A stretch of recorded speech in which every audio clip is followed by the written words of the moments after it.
All right, welcome guys. You know I've been saying for about the last couple of months we are going to be doing another Wavy baby. And Elaine, my lovely model, as you know, for many, many years, very high priced. Actually, I paid for it with my life. No, but all kidding aside, she's going to be our model. Now, she had one back on June 11th, and so subsequently she's had phenomenal results. Miss Sharon has been the actual great stylist to help with the wrapping system and what have you. We're using number 2 in terms of the type of Wavy baby we're going to use. And we're going to start in with the wrapping technique. You can see how the partings have already been defined. So we've got a side part, we've got some front action going to be rolling towards the face. We're going to go down as low as we can in the back. And by the way, you can see the remaining of the former Wavy babies. Now we're doing this at the John Amico School. I have a terrific group of students that are going to be watching us. Hello guys, how are you? All right. And it's a couple of days after Christmas, so they're out on the floor and they're cooking, right? Yeah. But we're in here private. We might get a disturbance here now. But anyway, we're going to just watch a little bit of this wrapping technique. And then what we'll do is we're going to go to some stills, and then we're going to come back with some wrap-ups with the actual. Okay, so we're bookending, and we're actually putting in the end papers, as you can see, on a double end paper wrap, and you'll note that under directing these. Okay, a little looser, a little lower, a little bit of under direction. And I'm doing it as a double flat, because we want more of a wave pattern, not so much as a curl. Okay, and that's a sandwich wrap. Right. Okay, and Miss Sharon goes back to the days of hair performers with one of our trainers. Does a great job. She's here at the school, and love her to death. Okay, so now you're going to notice on the front we're going to do a little bit of over direction off the part. And the reason for the over direction is we want some volume, which is going to be the indentation now underneath. You can go to 1. Now I'm Okay. going to go to a bookend. Okay, now bookend. You remember the days of the perm contest, huh? Yes. Yes. Started December 26th, ended March 15th. And so relaxers, jerry curls, perms, everything counted as a service. And the ones that did the most within our organization, and there were thousands of professionals in that, were the ones that did win the coats, the fur coats. In those days, it was popular, and the jewelry, etc. So. And what I'm doing with the partings too is I'm also taking zigzag partings, because I don't want to. It makes it easier for when the hair goes to style it that there's no separation. Okay, no seps. All right. Up on top. Okay. All right, we're going to be coming back after we pretty much wrap this up, and we'll give you more information.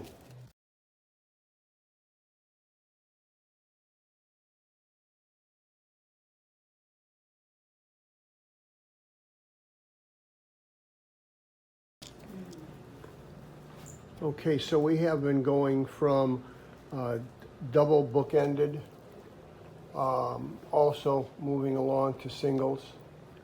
And the reason for that was based on what the outcome is going to be. So in some cases, we were concerned with partings and where there was going to be a melt between straight hair and wavy hair. So Michelle, why don't you just describe that melt between the two? All right, so from where we're going, he's perming as far down as possible, because you don't want to go too close, especially if it is, it'll be sticking out when it'll be permanent. You don't want that. But what I've been doing is I'm going to be taking zigzag partings and blend it. It'll give me the separation so it'll melt, so you won't see the straight lines as it is if you were going in and we're taking straight partings. By doing it zigzag, it blends it all throughout, and it gives her the look, so it makes it easier to style. Mm-hmm. And as you can see, taking the turn and just doing it, and it's not a large separation. When you have too big of a zigzag parting, you're gonna get too much separation. I want it so it's gonna blend in better, so I'm doing smaller zigzags. Since smaller zigzags gives you more of a closer blend. Okay, so also you'll notice that it's all brick laid in the back as she goes from side to side. And the other issue is going to be the type of solution and the kind of structure of hair. You'll notice that on the top, her hair is high lift color, and we're using a 10N, which is natural, and then we will go ahead and use a little bit of I'm Blonde, which is a cream bleach to it. And then I use 1.5 levels of developer, meaning that for every ounce of color, I'm using 1.5 ounces of developer or enzyme developer. And I'm also using the solution in this case, which is going to be 2. We are doing a water wrap. This is not a wrap where we are already having the solution. The important thing is to realize that the solution is going to be a cysteamine. It is not going to be a thio. But I still want to be concerned that I do have the light treated hair. I am not going to change the actual volume or let's say intensity of the solution. So I'm going to use the lightest solution we have, which is for decolored hair, which means bleached hair. Even though in the front here we have a 40 volume developer and we also have a little bit of I'm Blonde, it isn't the worst condition, meaning that I could use 40 volume with a real strong bleach to get this up because it's only a single application. I get this color single app. Now, she was recently colored. We did this in reverse because we had an event she had to go to and didn't want to see roots. So I said, well, we're going to color this, 4 or 5 days before we do your color. If I have any color loss at all, I'll simply take 10N, a little 10 volume, maybe 5 volume enzyme, and use it as a toner, if I do, but I don't think I am. And you'll notice that in the back area, we're using an 8N in the crown with a 30 volume, and then at the nape, I'm using a 6N with a very simple 10 volume. So I've got 3 kinds of hair on this head. It's not all of the same consistency, nor same treatment. She does, from time to time, blow it dry with the flat iron. So that means that I've got some areas that have been processed, sometimes a little bit more than they should, but you know how your clients are, and that's okay. But biomineral treatments, and then we also use our 11, which seems to be fantastic. Okay, Miss Sharon, you've just, 1, 2, 3, zippity-doo-dah. She's great. All right, there you go. Here is the result. As you can see, the parting that she had put in. You'll see how the rods are just horizontal to the floor. As we rotate, you'll see that these are brick laid. And let's stop right here so we can go all the way down. We'll see how much hair we left out. At the very bottom, this is all zigzag. The same as her color. We zigzag the parting so you don't see how the color changes. And then over here on the side. All right, and it's a little diagonal. I see a couple little pieces. They're ornery, but we'll take care of that. All right, we're gonna take her off to the bowl. Let me just glance over here again. This is what we're gonna be utilizing. Gonna love it, and she will absolutely be fabulous. We'll see you at the bowl. Yeah. All right, we have got the test curl. She just did one over there. I'm gonna do one over here. And it's been on about 7 minutes now. We did it after 3.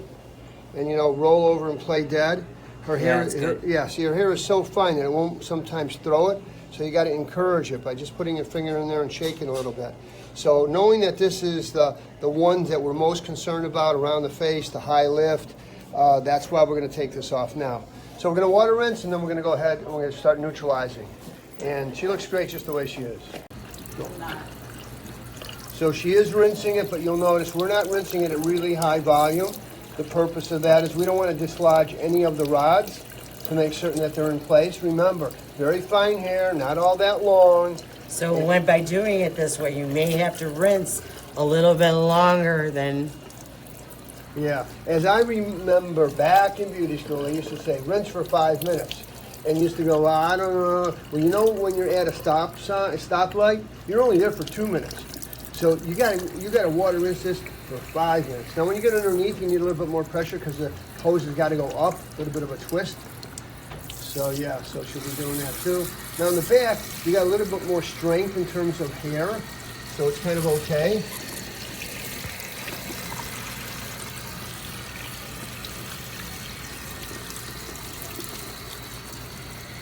All right, we'll be back. We have now neutralized for about, we have solution now, but rinsing for about 5 minutes before we start the neutralization process.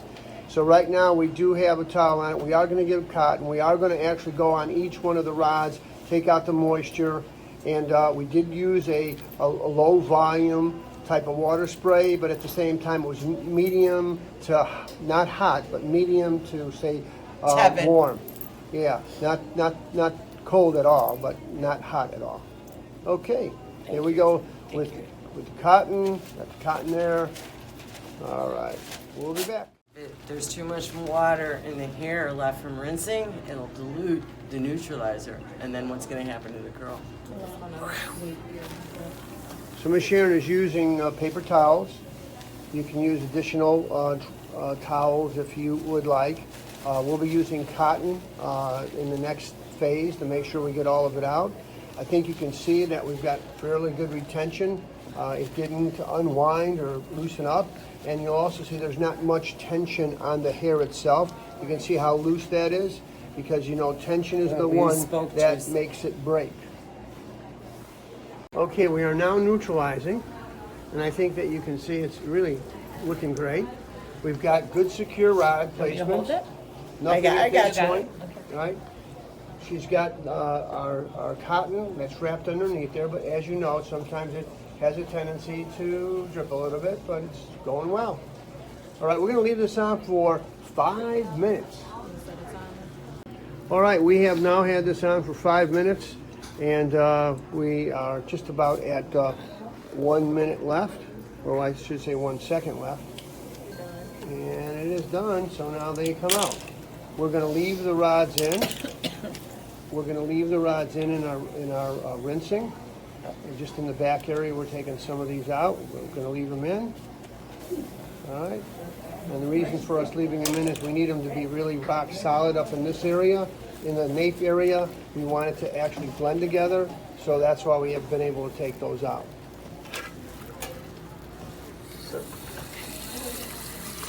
And once again, we're going to go ahead with our 5-minute policy, not really hot. We're just going to go ahead and do that, and we'll be back. All right. All right. Now you can see the curl pattern. I'm coming here the next week again, or maybe tomorrow.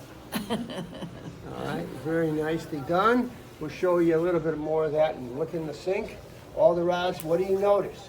The end papers are gone, guys. Great. Okay. Thank you so much. See you in a bit. Okay, this is the perm, and we just took her out of the bowl area. I'm going to have her rotate around, a little bit of a turn, a little bit of a turn, a little bit of a turn, continue to turn. You can see the wave pattern, how it's actually when it came out of the rods. We haven't combed through it yet, but we did neutralize it. I think it looks pretty good. And then we'll see you on the inside.